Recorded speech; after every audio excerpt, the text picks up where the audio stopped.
Nessa aula, nós vamos estudar a primeira lei da termodinâmica. Para isso, vamos considerar as figuras A e B, onde nós temos um tubo cilíndrico, que contém um gás, e está fechado por um membro móvel que pode deslizar sem atrito. Inicialmente, esse gás possui uma pressão PI e uma pressão PI e um volume VI. Se nós deixarmos o membro livre para se deslocar, o gás vai expandir, realizando um deslocamento ds desse êmbolo e mudando a pressão e o volume para uma pressão PF e um valor VF. O trabalho realizado pela força de pressão devido ao deslocamento é dado pela equação 4.57. O trabalho W é igual do estado I até o estado F, força escalar deslocamento ds. A força, como eu disse, é uma força de pressão. Pressão vezes a área. Logo, substituindo na equação 4.57, nós chegamos na equação 4.59. Agora, note que A vezes ds, na verdade, define um volume dV. Logo, nós podemos escrever o trabalho como sendo a integral do estado I a estado F vezes PDV. Equação 4.60. Agora, se nós fizermos um gráfico da pressão em função do volume, o chamado diagrama PV, e vamos colocar aqui o estado inicial, dado por PI e VI, o estado final, dado por PF e VF. Note que nós temos três opções para ir do estado inicial até o estado final. O caminho 1, a gente pode ir de I para A e de A para F. O caminho 2, podemos ir de I para B e de B para F. Ou podemos ir pelo caminho 3 diretamente de I para F. Logo, nós vemos o quê? Que a quantidade de energia trocada pelo trabalho depende do caminho. Porque dependendo do caminho que nós escolhemos no diagrama PV, o resultado da integral em 4.60 vai ser diferente. E óbvio que a quantidade de energia trocada pelo calor, dado pela equação 4.61, também vai depender.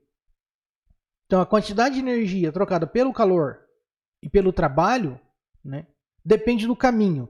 Dizer que depende do caminho significa dizer que depende do tipo de processo que nós estamos escolhendo. No entanto, do experimento, nós sabemos que a soma das quantidades de energia trocada através do calor e do trabalho independem do tipo de processo, independem do caminho. Cada um, independentemente, ela vai depender do caminho, mas quando somados, não. Quando nós temos uma quantidade que independe do caminho, nós podemos definir uma espécie de energia potencial, que é uma função que depende apenas do estado final e inicial. E essa função nós chamamos de energia interna.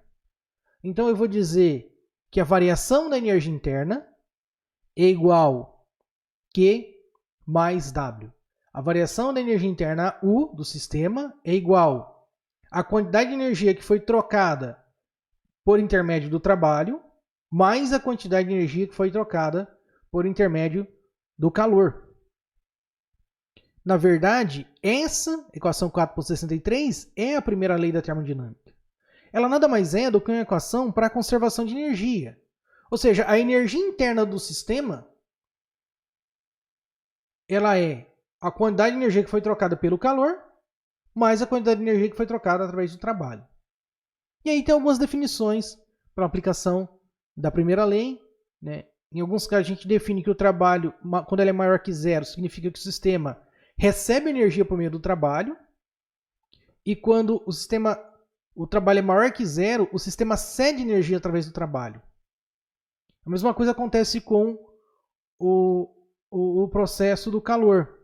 Então, quando o calor é menor que zero, a gente diz que o sistema cede energia por meio do calor. E quando ele é maior que zero, a gente diz que o sistema recebe energia por meio do calor. Então, a primeira lei é uma lei de conservação de energia. A máxima quantidade de energia que você pode tirar é a variação interna da energia, que é a energia trocada pelo calor mais a energia trocada pelo trabalho. Com isso, vamos estudar alguns processos termodinâmicos. O que são processos termodinâmicos? São transformações que o sistema pode sofrer. Ele pode aumentar o volume, ele pode aumentar a temperatura, ele pode perder ou ganhar energia, ele pode aumentar ou diminuir a pressão. Ou seja, todos esses processos a gente chama de processos termodinâmicos. Vamos ver 4 tipos específicos: o cíclico, o isobárico, o adiabático e o isovolumétrico. Então, o processo cíclico, como o nome já diz, é um processo que sai do estado inicial e retorna ao estado inicial. Então, se nós olharmos para a primeira lei da termodinâmica, equação 65, no processo cíclico, os estados iniciais e finais são iguais. Logo, a variação da energia interna é zero. Se a variação da energia interna é zero, o que a gente tem? Que, em módulo, a energia trocada através do trabalho é igual à quantidade de energia trocada através do calor. Bom, se a quantidade de energia pode ser escrita como integral de TI/TF C de T dt, trocada pelo calor, se isso é igual ao trabalho, posso escrever que o trabalho é dado pela equação 68. Se no caso específico a capacidade térmica for constante, não depende da temperatura, eu posso reescrever a equação 468 e resolver a integral, que me dá a equação 4,69. Então, em um processo cíclico, a variação da energia interna é zero. Não existe variação de energia interna porque ela só depende do estado final e inicial. Como eles são iguais, não há variação. A figura que aparece aí representa o diagrama PV, pressão no eixo vertical e volume no eixo horizontal, para um tipo de processo cíclico, né? É um processo que começa no estado inicial e termina no mesmo estado. O processo isobárico. Isobárico, ele representa pressão constante. Então, toda vez que você falar na palavra isobárico, significa que é pressão constante. Bom, o trabalho é dado pela equação aqui 4,70. Se a pressão é constante, nota que ela pode sair da integral.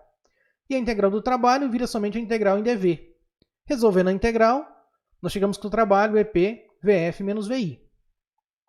A quantidade de calor, Q, pode ser escrito como C TF menos TI, quando a capacidade térmica é constante. Logo, se a gente levar em conta a primeira lei da termodinâmica e substituir as equações para o trabalho e para o calor, nós chegamos na equação 4,74. Então, essa equação descreve a variação da energia interna para um processo isobárico. A figura, diagrama PV, apresenta aí um exemplo de processo isobárico, um processo que ele tem uma reta, né, paralela ao volume. Você tem que a pressão inicial é igual à pressão final. Processo adiabático. Num processo adiabático, a energia não pode ser trocada na forma do calor. Então, em processos adiabáticos, não tem transferência de energia através do calor. O que acontece? Logo, a variação da energia interna depende apenas do trabalho. Então, o sistema tem que realizar ou sofrer um processo de trabalho para transferir. Uma vez que o trabalho é integral de PdV, a variação de energia interna é a integral de PdV. E mais à frente, no nosso curso, nós voltaremos ao processo adiabático para poder escrever o processo adiabático para um tipo específico de gás. Temos também o processo isovolumétrico. Isovolumétrico, como o nome diz, ele acontece com volume constante. Agora anota, se o volume é constante, eu tenho a integral de dV para definir o trabalho, logo a energia trocada pelo trabalho é zero. Então, em um processo volumétrico, a variação da energia interna deve ser apenas a energia transferida pelo calor. Logo, como o calor é dado pela integral de C dt, resolvendo essa integral, nós temos que a variação da energia interna depende apenas da temperatura inicial e temperatura final, num processo isovolumétrico. Essa figura aqui é o diagrama PV, que representa um processo isovolumétrico saindo de uma pressão PI até uma pressão PF, no entanto, o volume é constante. Para avançar um pouco mais no estudo dos processos termodinâmicos, vamos definir na próxima aula o chamado gás ideal.